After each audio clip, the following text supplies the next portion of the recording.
Musim panas di Eropa biasanya identik dengan liburan, festival, dan pantai yang ramai. Tapi musim panas 2026 ini meninggalkan cerita yang jauh berbeda. Gelombang panas memanggang berbagai wilayah benua itu. Di Prancis saja, suhu rata-rata bertahan di 29,8 derajat Celcius selama berhari-hari. Bahkan di wilayah lain melonjak hingga 44 derajat Celcius.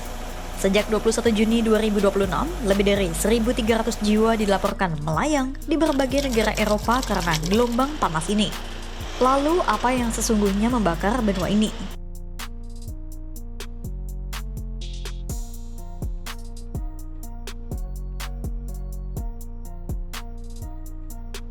Untuk memahami gelombang panas ini, kita harus melihat ke langit, bukan sekadar ke termometer. Para ahli meteorologi menyebut ada 4 mekanisme atmosfer yang saling mengunci dan semuanya bermula dari pola yang disebut blok omega. Dalam kondisi normal, arus jet mendorong sistem cuaca dari barat ke timur.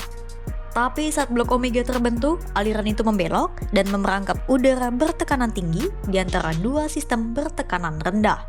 Satu di Eropa Tengah, satu lagi di lepas pantai Portugal. Samantha Burgess, ilmuwan iklim di Pusat Perakiraan Cuaca Jangka Menengah Eropa menyebut, kondisi ini setara dengan kemacetan lalu lintas di atmosfer. Akibatnya, udara panas yang sama tertahan di wilayah yang sama selama berhari-hari, bahkan berminggu-minggu. Tapi dari mana asal udara panas itu sendiri? Sistem bertekanan tinggi yang terperangkap tadi ternyata aktif menarik udara dari Afrika Utara. Sebastien Lis, peramal cuaca di layanan meteorologi Perancis menyamakannya seperti penyedot debu yang menyedot massa udara panas dari Afrika Utara lalu menyemburkannya ke utara langsung menghantam Eropa Barat. Ketika pola ini cukup stabil, sistem bertekanan tinggi itu bisa berubah jadi kubah panas.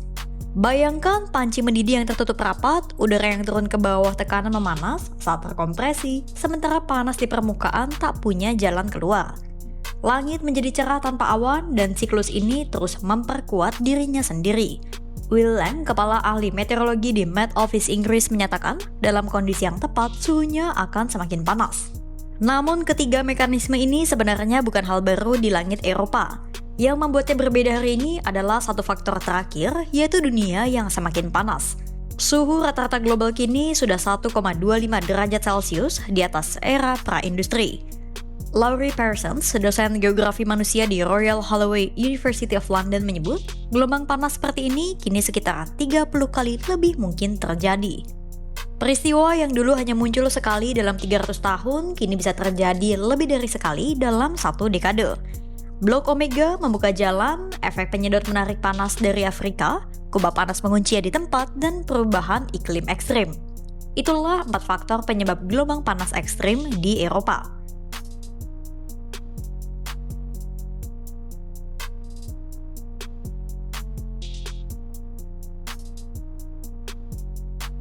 Di tengah panasnya Eropa, solusi yang paling sering disebut justru tampak paling sederhana, yaitu pasang saja pendingin ruangan. Di Perancis, Marine Le Pen dari partai sayap kanan National Rally bahkan menjadikan ini janji politik. Dia menawarkan rencana pendingin udara besar-besaran bagi wilayah-wilayah dengan populasi rentan jika ia terpilih menjadi presiden. Tapi di balik tawaran yang terdengar menyelamatkan itu, para ilmuwan justru menyimpan kekhawatiran yang lebih dalam. Pendingin ruangan memang meredakan panas sesaat, namun di sisi lain, ia justru memperparah pemanasan global. Sebagian besar listrik yang menggerakkannya masih berasal dari bahan bakar fosil.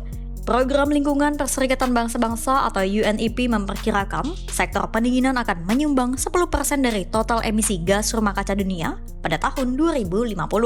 Lebih jauh, sebagian besar lemari es dan pendingin ruangan beroperasi menggunakan hidrofluorokarbon, gas sintetis yang dalam rentang 20 tahun bisa menghangatkan bumi hampir 4.000 kali lipat dibanding karbon dioksida. Martin Krause, Direktur Divisi Perubahan Iklim UNEP menyebut ini sebagai siklus yang ironis. Sistem pendingin yang seharusnya menyelamatkan manusia dari panas justru melanggengkan siklus yang buruk karena boros energi dan berpolusi. Senada dengan itu, Jory Rajel dari Grantham Institute menegaskan bahwa tindakan reaktif seperti memasang AC saja tidak cukup. Respons terhadap gelombang panas harus mengatasi gejala maupun penyebabnya. Karena itu, UNEP mendorong pendekatan yang berbeda dengan apa yang mereka sebut sebagai pendinginan pasif. Strategi ini mengandalkan alam seperti penanaman pohon di perkotaan, desain bangunan dan jalan yang melepaskan panas bukan menyimpannya, hingga percepatan transisi dari bahan bakar fosil. Di sisi lain, negara-negara juga didorong membangun sistem peringatan dini, memperkuat layanan kesehatan, serta menegakkan aturan yang melindungi pekerja lapangan dari suhu ekstrim. Artinya, pendingin ruangan bukanlah jawaban tunggal.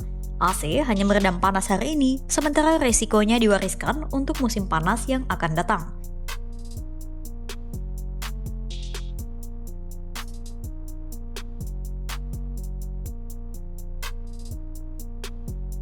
Di balik debat soal pendingin ruangan, ternyata ada perang budaya yang lebih dalam dan ini viral di media sosial Amerika Serikat.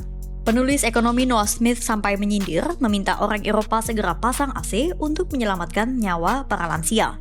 Senada, CEO Stripe Patrick Collison membagikan hasil obrolannya dengan AI yang menyebut keengganan Eropa terhadap AC sebagai cara menghindari fakta bahwa pendekatan Amerika selama ini lebih tepat.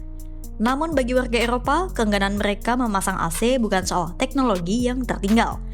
Ada perbedaan cara pandang terhadap rasa tidak nyaman. Orang Amerika cenderung melihat suhu ruangan yang panas sebagai kegagalan infrastruktur yang harus diperbaiki. Sementara bagi banyak orang Eropa, panas adalah bagian dari kehidupan yang harus dijalani, bukan masalah yang harus diselesaikan dengan mesin. Di Paris, ketidaksukaan ini bahkan masuk ke ruang estetika kota.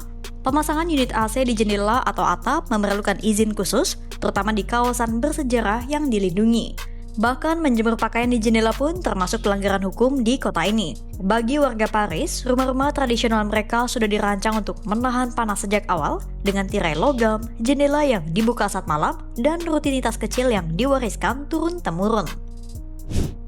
Dari blok Omega yang mengunci panas di langit Eropa hingga perdebatan AC yang merambat ke ruang budaya. Semua itu menunjukkan gelombang panas ini bukan sekadar cuaca yang lewat. Gelombang panas ekstrim ini adalah jejak dari dunia yang terus memanas. Solusi instan seperti pendingin ruangan mungkin meredakan panas hari ini, tapi menyisakan beban untuk musim panas berikutnya. Dan selama rumah, kota, dan kebijakan belum sepenuhnya beradaptasi dengan iklim yang berubah, Eropa harus bersiap bahwa musim panas yang mengguncang seperti ini bukan lagi peristiwa sekali dalam satu generasi. Ia akan datang lagi, mungkin lebih cepat dari yang kita kira.